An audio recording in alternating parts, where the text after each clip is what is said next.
Bonjour les amis, j'espère que vous allez bien. Bon les gars, avant de commencer notre débriefing du match du Bayern Munich contre Francfort, j'aimerais dire un petit truc concernant les vidéos qui sont postées en retard sur ma chaîne YouTube. Alors déjà les gars, c'est très simple. Chaque fois qu'il y a des retards concernant les vidéos que je poste sur YouTube, j'annonce directement sur mon compte Twitter. Et donc, je pense que si vous me suivez sur Twitter, vous le sauriez rapidement les raisons, mais aussi vous le sauriez sûrement que mes vidéos, certaines de mes vidéos sont postées en retard. Et donc les gars, mieux vous me suivez sur Twitter, mieux ce sera simple pour vous, mais aussi pour moi, parce que bien évidemment, vous êtes dans la compréhension concernant mes vidéos qui sont postées en retard sur YouTube. Donc je pense que c'est mieux pour moi, mais aussi pour vous.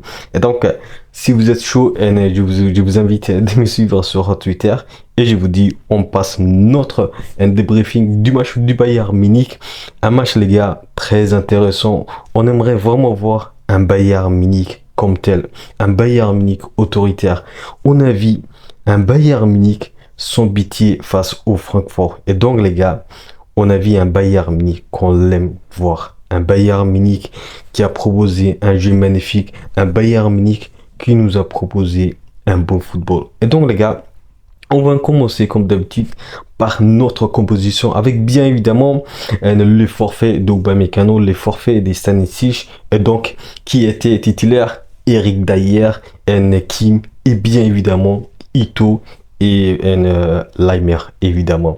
Et puis le milieu c'était le duo Pavlovic et Kimmich et bien évidemment Jamel Musiala. Nos attaquants c'était bien évidemment Leroy Sané. Même si bien évidemment aujourd'hui Harry Kane était absent sur cette match, c'était Thomas Müller qui a pris la place de Harry Kane, bien évidemment avec un poste de faux neuf. Et puis Michael Olise, l'incontournable Michael Olise. Et donc les gars, dans cette première période, franchement, on a vu un Bayern Munich incroyable les gars, dans le rythme, dans l'intensité, mais aussi, bien évidemment, les gars, dans la récupération. On a vu une équipe, un effectif en plein mouvement. On a vu un Bayern Munich métamorphosé. Et bien évidemment, tout ça explique parce que ces derniers temps, le Bayern Munich nous a proposé des jeux désastreux, un football qu'on ne peut pas regarder, un football désagréable à regarder. Et donc, les gars, le Bayern Munich, ce qu'ils ont fait dans cette première période, c'était le Bayern Munich qu'on aimerait tant voir. Un Bayern Munich extraordinaire, un Bayern Munich tout simplement autoritaire face au Francfort, parce qu'il faut pas oublier les gars, Francfort c'est troisième de la Bundesliga et donc c'était pas un adversaire aussi simple que ça.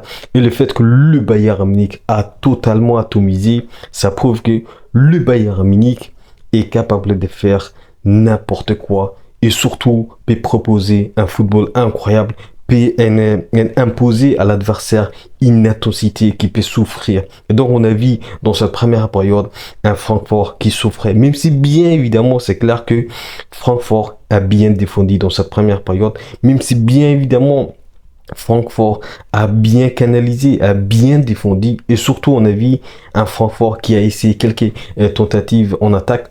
Bien évidemment, le Bayern Munich n'a pas permis qu'il puisse marquer. Et donc, les gars, on a vu un Bayern Munich solide défensivement.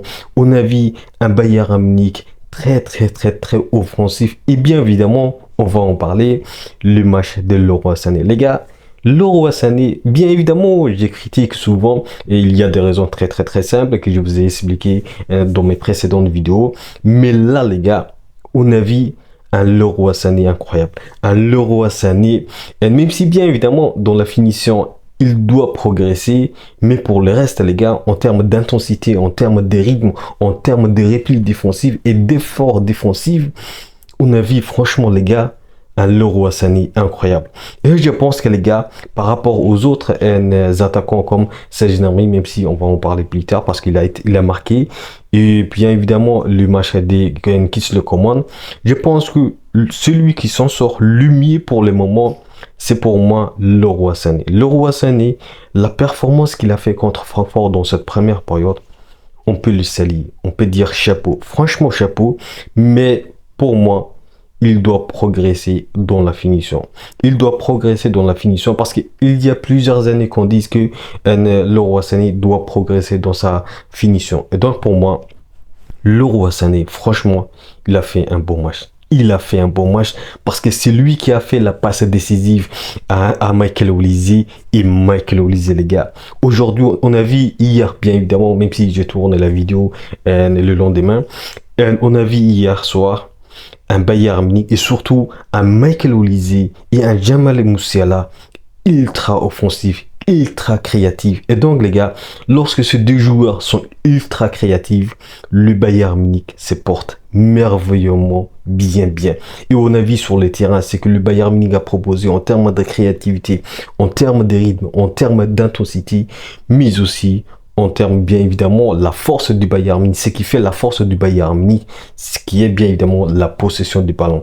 Et aujourd'hui, bien évidemment, hier soir, on a vu un Bayern Munich qui, dans la possession du ballon, était également dangereux dans l'offensive, dans la phase offensive. Et donc, les gars, hier soir, le Bayern Munich nous a montré qu'il peut facilement détruire une équipe qui se classe dans le top 3 de notre championnat en Bundesliga.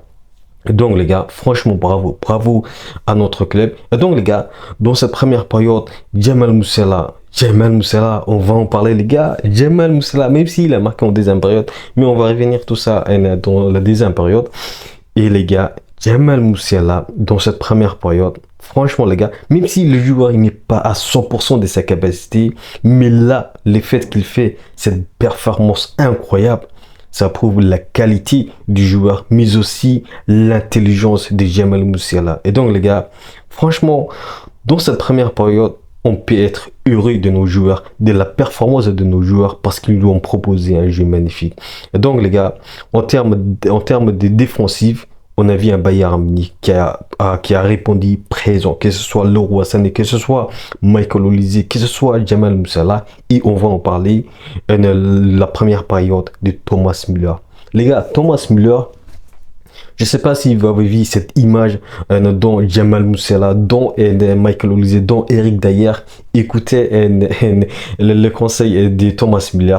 Ça prouve que, les gars, que Thomas Müller, dans les vestiaires, c'est un grand joueur, mais aussi sur les terrains, parce qu'on a vu hier soir un Thomas Müller en plein mouvement, un Thomas Müller qui, malgré le temps de jeu très réduit dans son compteur, fait quand même des efforts défensifs, fait quand même des efforts offensifs. Et donc les gars, on a vu un Thomas Müller incroyable, même si avec son Google sur Laimer était raisonnable, était logique, parce que bien évidemment Laimer a bloqué Thomas Müller, même si bien évidemment Thomas Müller a quand même frappé avec une frappe incroyable. Donc ça prouve que le joueur il est encore au top.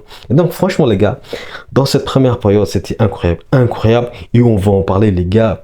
La première période des Ito, les gars, Ito, même si bien évidemment il faut bien se rendre compte les gars que Ito il nous a failli nous coûter le premier but de Francfort dans cette première période, parce que il a bien évidemment perdu un ballon très dangereux, mais bien évidemment derrière il y avait Eric Dier les gars. Et donc les gars, je vous dis la vérité, dans cette première période, Ito il a fait des performances incroyables. Et donc les gars, je pense que si Ito continue dans cette performance, je pense qu'il va facilement mettre Raphaël Guerreiro sur le banc. Et donc les gars, dans cette première période, franchement, je suis très satisfait de la performance du Bayern Munich dans cette première période. Le seul petit bémol que j'ai, c'est la première période de Laimer. Laimer, je pense que les gars, il était en difficulté hier soir contre Francfort. Parce que pour moi, il n'a pas fait sa meilleure prestation, sa meilleure performance à Francfort. Et donc pour moi, le seul point négatif, du moins pour le moment, c'était Laimer, parce que pour moi il était fautif dans quelques moments, mais quand même il a fait de son mieux. Et donc les gars, voilà, dans une première période dans laquelle le Bayern Munich a été autoritaire, un Bayern Munich sans pitié face à Francfort. Et donc bien évidemment le point noir encore dans cette première période, c'était la sortie de Joshua Kimmich. a été sorti. Joshua Kimmich s'est blessé. Et donc ça, c'est pas une bonne nouvelle, les gars. Il faut se rendre compte, les gars, que Joshua Kimmich, il n'a jamais été sorti au cours du jeu. Et donc c'est une première, ça. Ça, c'est une première. Et c'est pas bien pour nous parce que bien évidemment, il faut pas oublier Joshua Kimmich. La place de Joshua Kimmich au Bayern Munich, c'est très très très très important. Et je pense que on a besoin de Joshua Kimmich face à Stuttgart, mais aussi face au Bayer Leverkusen en Ligue des Champions. Et donc, les gars, j'espère qu'il n'a rien de grave pour le moment et qu'il va revenir très très très très vite parce qu'on a besoin de lui. Même si bien évidemment derrière Goretzka a fait une entrée incroyable, Goretzka a fait une performance incroyable.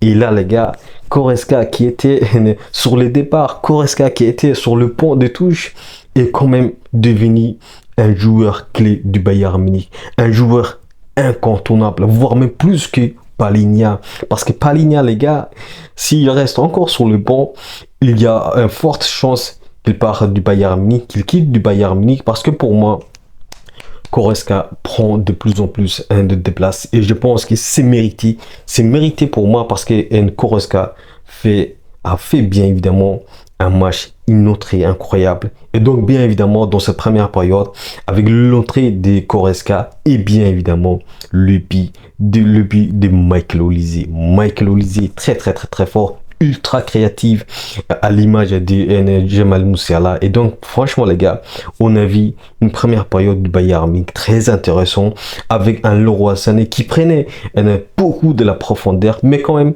en difficulté dans la finition. Et donc, franchement, très satisfait de cette première période. Et donc, en deuxième période, les gars, en deuxième période, on a vu un Bayern Munich qu'on n'a pas vu auparavant. Un Bayern Munich qui a tenu le même rythme qu'en première période.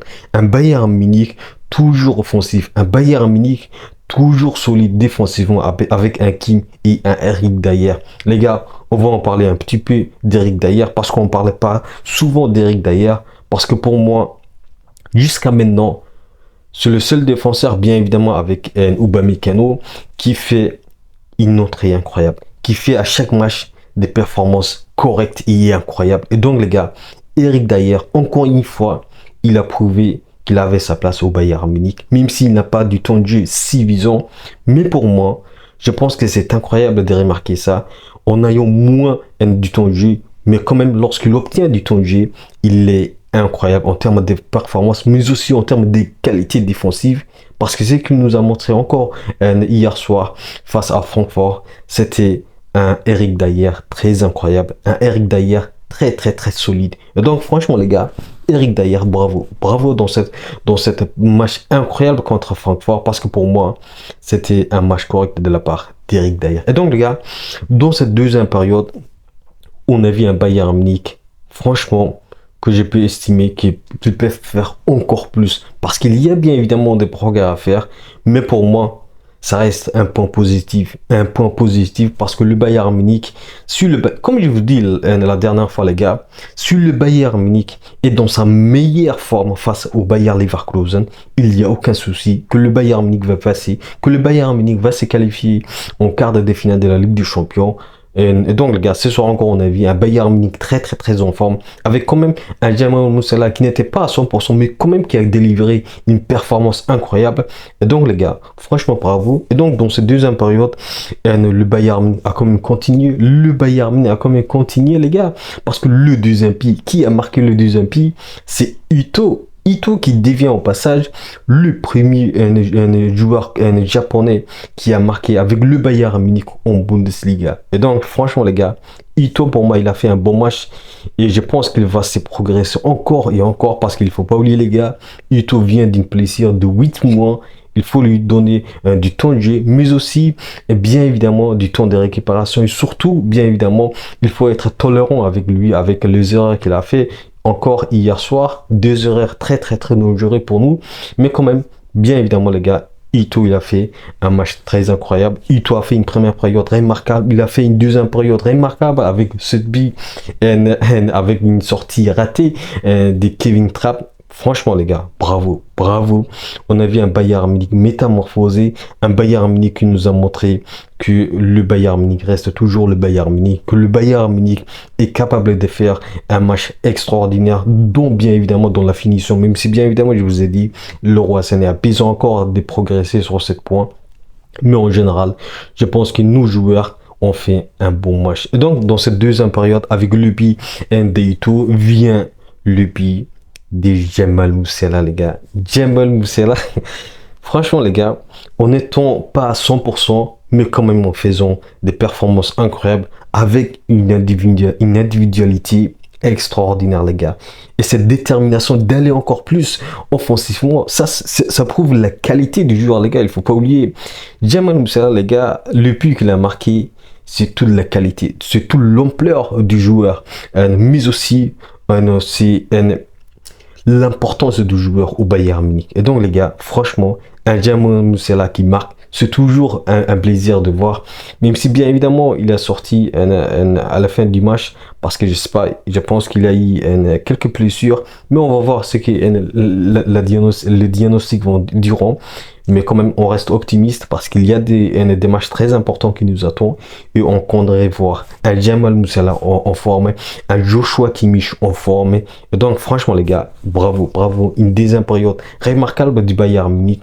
Une deuxième période avec, bien évidemment, l'entrée de Serge Gnabry et des kits le commande qui ont été quand même, il faut se dire la vérité, impactants dans le jeu parce que non seulement une commande a été décisive sur le puits de Serge Gnabry, mais aussi Serge Gnabry a été très fort en termes de qualité, en termes de finition, mais aussi en termes bien évidemment de récupération de balles, même s'il n'a pas fait beaucoup de récupération de balles parce qu'il n'a pas eu du temps suffisant pour s'affirmer, même si bien évidemment il faut le rappeler quand même qu'il a été le troisième buteur, le quatrième buteur du Bayern Munich. Et donc franchement les gars, c'est que du positif, les gars. Que du positif, à part la sortie de Jamal Musiala, à part la sortie de Joshua Kimmich. Mais je pense que on a fait un match extraordinaire. Un Bayern Munich qui a resté à la première seconde jusqu'à la dernière seconde autoritaire, avec le même rythme, avec la même intensité. Et donc, franchement, les gars, si on voit un Bayern Munich, si on revoit un Bayern Munich comme ça contre le Bayer Leverkusen, bien évidemment, avant Leverkusen, il y a le match contre Stuttgart. Si le Bayern Munich joue de la même façon, même si bien évidemment, le niveau sera très élevé contre le Bayer Leverkusen, mais si on aura un Bayern Munich aussi déterminé comme un Francfort, je pense que le Bayern Munich va passer contre le Bayer Leverkusen en Ligue des Champions. Donc franchement les gars, bravo, bravo, parce que j'ai rien à dire, parce que Francfort, atomisé Francfort, le troisième du classement de la Bundesliga, il faut pas oublier les gars, Francfort était très dangereux à l'extérieur, mais là, face au Bayern Munich, elle a été éteinte par le Bayern Munich. Franchement, c'est incroyable. C'est incroyable. Parce que pour moi, je pense qu'on a toutes les qualités, comme je vous ai dit la dernière fois. Mais pour moi, si le Bayern Munich est en forme contre le Bayer Leverkusen, il n'y a aucun souci. Il n'y a aucun souci, les gars. Il n'y a aucun souci que le Bayern Munich va passer. Et donc, voilà, les gars. Même si, bien évidemment, j'aimerais dire un point sur le match de Pavlovic qui a été quand même intéressant pour ce qu'il nous a proposé en termes de densité dans le milieu, mais aussi en termes d'apport dans le jeu offensif et défensif quand même.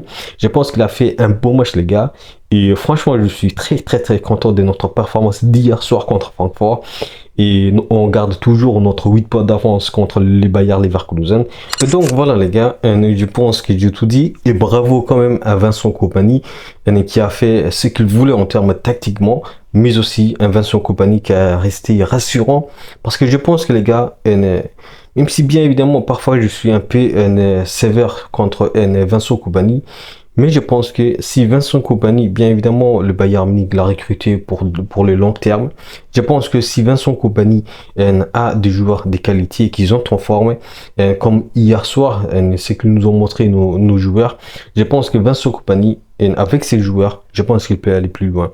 Lorsque, bien évidemment, nos joueurs sont en forme, mais aussi lorsque Vincent Kompany s'applique tactiquement. Et hier soir, on a vu un Bayern Munich qui s'est appliqué, un Vincent Kompany qui s'est appliqué tactiquement, mais aussi des joueurs qui se sont appliqués sur le terrain, en termes de performance, en termes de qualité de jeu. Et voilà les gars. Et puis dernièrement les gars, l'entrée des Harry Kane. Harry Kane qui revient d'une blessure. Et donc franchement les gars, on a fait tout, on a fait tout. Le Bayern Munich a fait tout pour rendre cette match incroyable et extrêmement beau à voir. Donc franchement, bravo, bravo les gars. Nous avons fait un beau match. Le Bayern Munich nous a encore montré qu'ils peuvent encore nous surprendre en termes de qualité du jeu, en termes de performance. Et voilà, voilà les gars, bravo. Notre prochain match, ça va être contre le Stuttgart. Et là, ça va être chaud, chaud, chaud. Mais je pense qu'on est rassurant ce qu'on a vu hier soir. Et voilà les gars, et je pense que j'ai tout dit. Dites-moi ce que vous avez pensé de cette match. Quel est pour vous l'homme du match? Et je vous dis les gars, n'oubliez pas, on peut aimer le foot, mais avec le Bayern Munich. Ciao.